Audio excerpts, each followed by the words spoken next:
Your dog is in pain right now, not from an injury, not from illness, from something you did this morning, probably while smiling at them. And the worst part? Every single thing on this list comes from love. This is pet mind, and what behavioral science has discovered about the everyday habits of dog owners, people who genuinely adore their animals, is one of the most uncomfortable findings in the entire field of animal psychology. Because the damage isn't coming from neglect.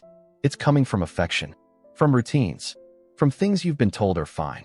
10 things. You do all of them, and your dog has no way to tell you to stop. Let's start with the one that's happening in almost every home right now, tonight. 1. You hug them. Science confirmed it in 2016.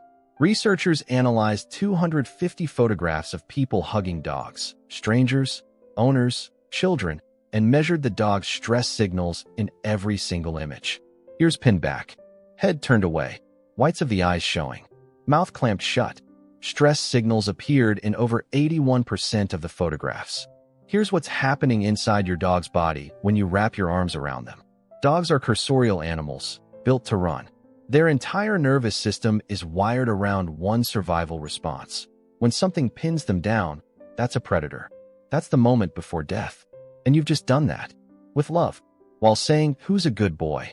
Your dog tolerates it because you are their entire world, and tolerating discomfort for you is what they do. But tolerance is not the same as comfort. And the stress hormones flooding their system during that hug are real, measurable, and cumulative. What to do instead? Let them lean into you. Get low, open your body, and let them initiate contact. A dog pressing their head into your chest is choosing closeness. That's the real version of what you're trying to give them with a hug. 2. You use their name when you're angry. This one starts a slow, invisible process. And once it's done, it's very hard to undo. Your dog's name is supposed to be the most positive sound in their world. The word that means good things are coming. Pay attention. Something wonderful is about to happen. That's the association you build every time you call their name for dinner, for walks, for play. And then one day they choose something they shouldn't, and you say their name in that voice. Sharp, low, clipped. And their brain, which cannot process complex language, takes one piece of information from that moment. My name sounds like danger. Do this enough times, and you have a dog who flinches when you call them. A dog who hesitates before coming. A dog who hears their own name and feels a flicker of anxiety before anything else. Animal learning researchers call this conditioned negative association. You've accidentally poisoned the cue.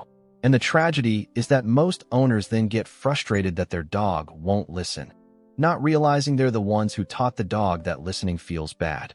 Use their name for good things only. When you need to redirect or correct, use a different word. Hey, no, anything but their name. 3. You let them say hello to every dog they meet. If you've ever watched this happen, you've seen it. The pulling on the leash, the frantic approach, the tangled chaos of two dogs meeting face first while both owners smile and say they're friendly. Don't worry. Here's what your dog is experiencing in that moment. Forced face-to-face greetings are one of the most socially aggressive things one dog can do to another in natural canine communication. Dogs who choose to approach each other move in curves. They approach from the side. They sniff rear to front. The face-to-face, full-speed, head-on greeting that leash walks produce is, in dog language, a confrontation posture. It's challenge behavior, and you've normalized it. Every walk. What this does over time is erode your dog's social confidence. Dogs who are repeatedly thrown into uncomfortable greetings either become reactive, barking, lunging, because they're trying to create distance before the discomfort starts, or they shut down, becoming flat and avoidant with other dogs. If you want your dog to have good social experiences, let them approach slowly, from an angle, with a loose leash and time to sniff before any face contact. Better yet, let them choose not to approach at all. Not wanting to meet that dog is not a behavior problem. It's self-regulation. If what you're hearing right now is making you see your dog differently, that's the point. Share this with someone who has a dog. They need this too. And if Pet Mind has earned 60 seconds of your time, hit subscribe. Not because we'll post more videos, but because the next one covers something even more invisible than this. How your daily schedule is quietly reshaping your dog's brain chemistry. 4. You comfort them when they're scared. This one is going to feel wrong, because it goes against every parental instinct you have. Your dog is terrified of thunder. They're shaking, panting, pressed against your legs. And you do what any loving person does. You hold them, you stroke them, you say it's okay, it's okay, it's okay. Here's what your dog's brain is taking from that interaction. Dogs read emotional information from their owners constantly, continuously. They are monitoring your face, your posture, your voice, your cortisol levels. Yes, they can smell stress for data about whether the environment is safe. When you respond to thunder with soft, slow, soothing behavior, your dog doesn't hear, "Don't worry." They hear, "My human is also reacting to this. Something is happening." This confirmed it. Your calm, gentle comfort is, to your dog, evidence that the threat is real. Researchers who study canine anxiety have found something that seems impossible at first.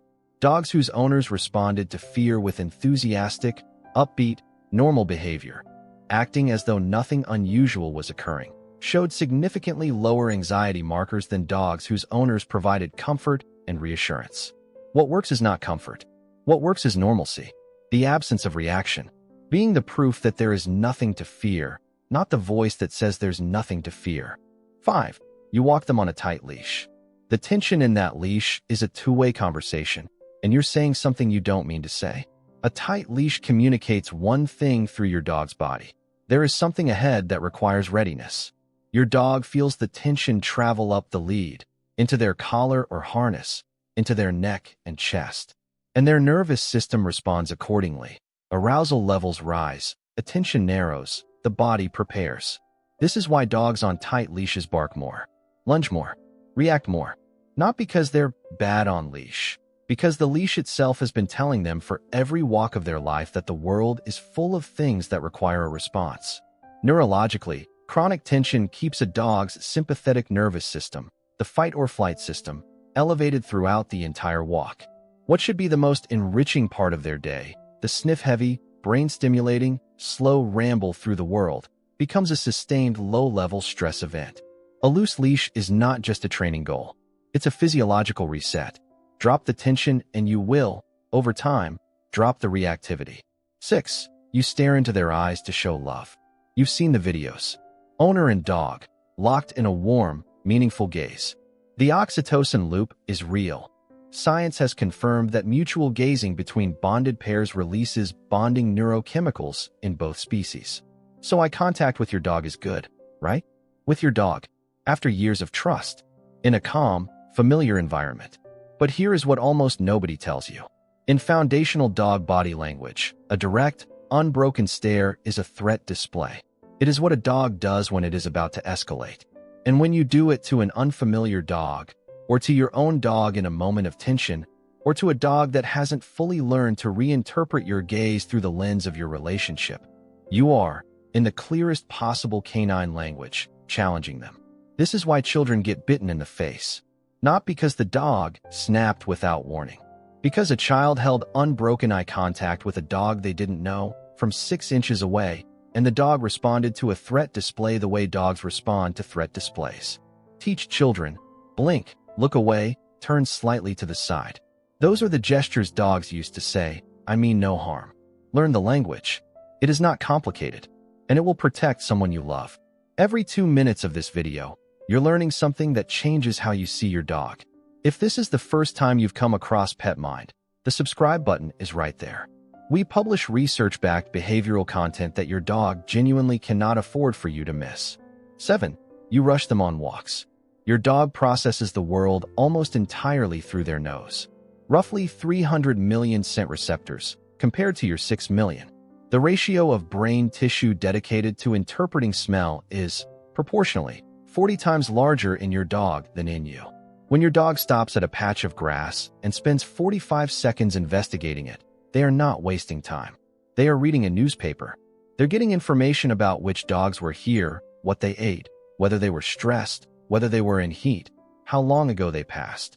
The olfactory world your dog inhabits during a walk is as rich and complex as everything you see on a city street, and you're pulling them away from it. Research on dog enrichment has found that a 20-minute sniff walk, slow, dog-directed, with minimal leash pressure, produces greater reductions in cortisol and greater improvements in mood than a 45-minute brisk structured walk, covering 3 times the distance. The sniff is the walk. The point was never the steps. Give them what they actually came outside for. 8. You punish them after the fact. Your dog destroyed something while you were out. You came home. You saw it. And you let them know you were unhappy. This is the most widespread misunderstanding in all of dog ownership, and the consequences of it are written in the anxiety levels of millions of dogs around the world. Dogs live in a 3 to 5 second window of behavioral consequence. Within that window, they can connect an action with a result. Outside of it, the connection is neurologically impossible. Your dog cannot reach backward in time to a behavior that is over. They don't have the cognitive architecture for it. What your dog can do is read your emotional state with extraordinary precision the moment you walk in the door. They see tight body language. They smell cortisol. They hear the quality of your voice. And they respond with lowered head, pinned ears, rounded back. Not because they know what they did, but because they are responding to an upset human who they love and cannot help. That expression you've been calling guilt? It's appeasement. It's your dog trying to calm you down because they don't understand why you're upset and they're frightened. The research on this has been replicated multiple times. Dogs who looked guilty before their owner even saw the mess. Dogs who were innocent but responded identically when their owner acted angry. The guilt look is not guilt. It's fear. Punishment after the fact teaches your dog one thing. Your return home is unpredictable. And a dog who is anxious when you come home becomes a dog who is anxious when you leave. 9. You don't let them sniff other dogs long enough. This connects to something much deeper than manners. When two dogs meet, the first 30 seconds of sniffing is not social. It's diagnostic. They're reading cortisol levels, hormonal status, health markers, emotional state, age, diet. It is a complete biological intake of another living being conducted through chemistry. Most owners interrupt this within 10 seconds, uncomfortable with the stillness, unsure what's happening, pulling their dog away before the interaction has resolved. What this does, repeated hundreds of times across a dog's life, is prevent them from ever learning how to read and complete a social interaction. Dogs who are chronically interrupted at this stage develop what behaviorists call truncated greeting behavior. They either skip the diagnostic phase entirely and go straight to play or conflict, or they become hypersensitive and anxious in all social encounters. You are, without meaning to, socially stunting them. 30 seconds minimum. Watch their body language. If both dogs are loose, sniffing calmly, moving naturally, let it continue. The discomfort is yours, not theirs. 10. You treat every day the same. This one is the most invisible, and the research behind it is the most recent and the most significant. Dogs are not just creatures of habit. They are creatures who need habit to feel safe, but also need novelty to stay psychologically healthy. These two needs exist in tension, and most owners resolve the tension by accident, choosing routine by default and calling it stability.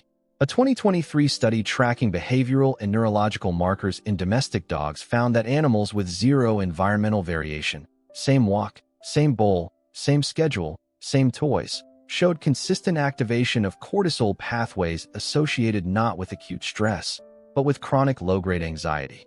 The kind that doesn't look like anything dramatic.